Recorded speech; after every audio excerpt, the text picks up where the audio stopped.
Let me ask you something that might sting a little. Have you ever looked at your life and realized, wait, this pain looks familiar?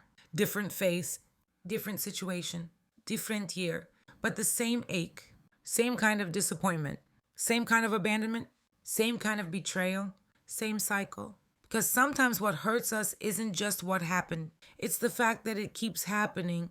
And if you've ever said, why do I keep ending up here? Or why does this keep finding me? Or even, what is wrong with me? Baby, and nothing is wrong with you, but something is repeating. And today we're going to find the pattern under the pain. Welcome back to day 10 of our 28-day self-forgiveness journey. If you've made it this far, I already know something about you. You're not just trying to feel better. You're trying to break free. And breaking free requires more than healing one moment. It requires understanding the sequence that keeps leading you back into the same kind of hurt.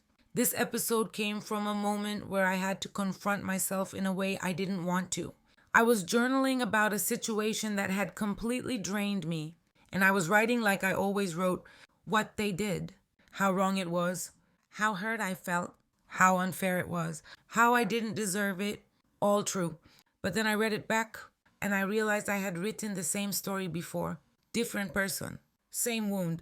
And I remember sitting there thinking, hold on, am I just unlucky? Or am I stuck in a pattern I keep calling life? That question didn't come to shame me. It came to wake me up. So today I'm going to walk you through what the pattern under the pain really means. Why patterns repeat even when we swear we learned the lesson. How to identify your personal pattern gently without self-hate. And how to start breaking it in a way that feels safe and empowering. I want you to leave this episode with clarity, not condemnation. Awareness, not blame. Power, not paralysis. Let's go. So what is the pattern under the pain? The pattern under the pain is the invisible script running beneath your choices, relationships, and reactions. It's the thread connecting the moments that hurt you. It's not always obvious because patterns don't always repeat the same event. They repeat the same emotional experience. For example, you may not keep meeting the exact same kind of person, but you keep feeling unchosen. You may not keep reliving the same betrayal, but you keep ending up where you have to beg for honesty.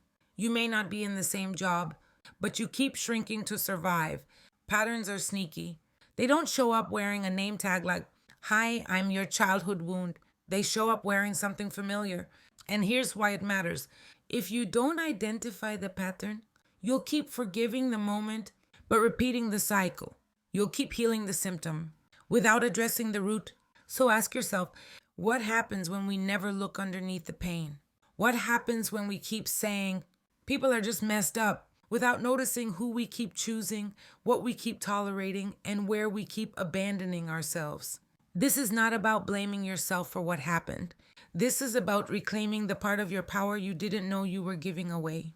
Let me tell you how this got real for me. For a long time, I thought my pattern was just meeting the wrong people. I used to say, people keep letting me down. People keep using me. People keep treating me like I'm optional. And that was true. But it wasn't the whole truth. One day I sat with myself and I asked a deeper question. Where am I participating in my own pain without realizing it? Ooh, that question didn't feel like self-love at first. It felt like betrayal because I didn't want to admit that something in me was repeating a familiar dance. But when I got honest, I saw the pattern. I kept overgiving to earn love. I kept shrinking to avoid conflict. I kept explaining my worth to people who had already decided not to value it. And if someone wasn't fully available, my nervous system read that as home. Because I learned early on, love equals effort. Love equals proving. Love equals performing. So I unconsciously chose spaces where I had to work for love, not because I like suffering, but because my body confused struggle with safety. Let me say that again. Your body will choose what's familiar before it chooses what's healthy. That was my breakthrough. I wasn't cursed with bad luck. I was carrying a blueprint that said, love comes after you sacrifice.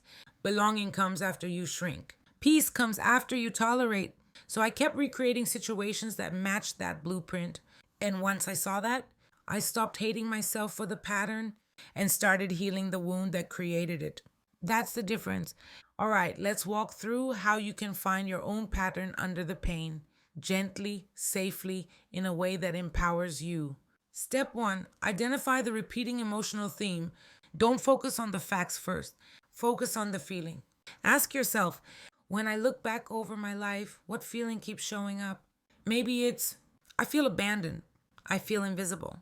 I feel unsafe. I feel like I'm too much. I feel like I'm never enough. I feel like love disappears. I feel like I have to fight to be chosen. Write the feeling down. The feeling is the breadcrumb. Step two, trace the feeling back to its first home. Now ask, when did I first learn this feeling? Not when it happened recently, when it started.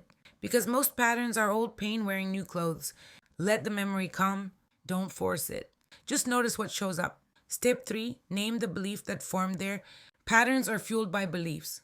So ask, what did I start believing about myself because of that? Some common ones. I'm only loved when I'm useful. If I speak up, I'll be left. I have to be perfect to be safe. My needs burden people. Love always comes with pain. I'm not allowed to rest. I don't matter unless I'm performing. Be honest, not harsh. These beliefs aren't who you are. They're what happened to you. Step four, find the behavior that keeps protecting that belief. This is where it gets practical because beliefs create behaviors. If I believe I have to earn love, then I will overgive, overexplain, overstay, overfunction, overtolerate. Keep choosing people who need saving. Keep proving myself. If I believe speaking up makes me unsafe, then I will. Stay quiet. Avoid confrontation. Say yes when I mean no. Disappear emotionally. Tolerate mistreatment to keep peace. So ask yourself, what do I do that keeps this belief alive? Not to shame you, to see you. Step five, choose one small interruption. You don't break patterns by attacking yourself. You break patterns by interrupting them. One small interruption at a time. Examples. If your pattern is overgiving, interrupt it by pausing before you rescue someone. Ask, did they ask me, is this mine to carry? If your pattern is shrinking, interrupt it by saying one honest sentence, even if your voice shakes. If your pattern is tolerating disrespect, interrupt it with a boundary. That doesn't work for me. I'm not available for that. If your pattern is choosing emotionally unavailable people, interrupt it by noticing the red flags earlier, not later. You don't have to fix your whole life today. Just interrupt the pattern once. That's day 10 work. Here's what starts happening when you identify and interrupt the pattern under the pain. You stop feeling confused about why things keep repeating. You stop taking everything as a personal failure. You stop calling your survival personality. You start seeing yourself clearly. You learn that your pain isn't random. It has a structure, a root, a story. And once you know the story, you can change the ending. You also gain something else. Discernment.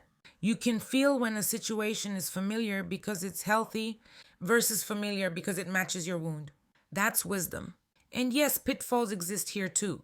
Pitfall 1, turning awareness into self-blame. Listen, you didn't create your wound. You adapted to survive it. So be gentle with yourself as you uncover the pattern. Patterns didn't form in a day. Progress is still progress. Pitfall 3, assuming awareness means you won't feel pain again. Awareness doesn't mean you never struggle. It means you struggle with your eyes open. And that changes everything. Let's wrap this with truth. The pain you've experienced is real. But the repetition, that's your invitation. Not to judge yourself, not to hate yourself, but to finally understand yourself. Because once you see the pattern under the pain, you stop living on autopilot and start living in alignment. So your day 10 call to action is this. Tonight, journal these 3 things. 1, what emotional experience keeps repeating in my life? 2, where did I first learn that feeling? 3, what one small interruption can I practice this week? And here's your affirmation. I am not broken. I am becoming aware, and I have the power to rewrite what repeats in my life. You don't need to fear your pattern. Your pattern is just your pain asking for a new path. Thank you for being here with me today. Thank you for choosing awareness over avoidance, truth over comfort, freedom over familiarity. If this episode helped you, share it with someone who's stuck in a cycle they don't understand yet. And make sure you follow the podcast so we keep walking this out together. For more resources, reflection tools, and support through this self-forgiveness journey, come visit me at https www.wayofthewiseall.com. I'm proud of you. I'm with you. And I'll meet you tomorrow for day 11. Until then, be patient with what you uncover because awareness is not the end. It's the beginning of your liberation.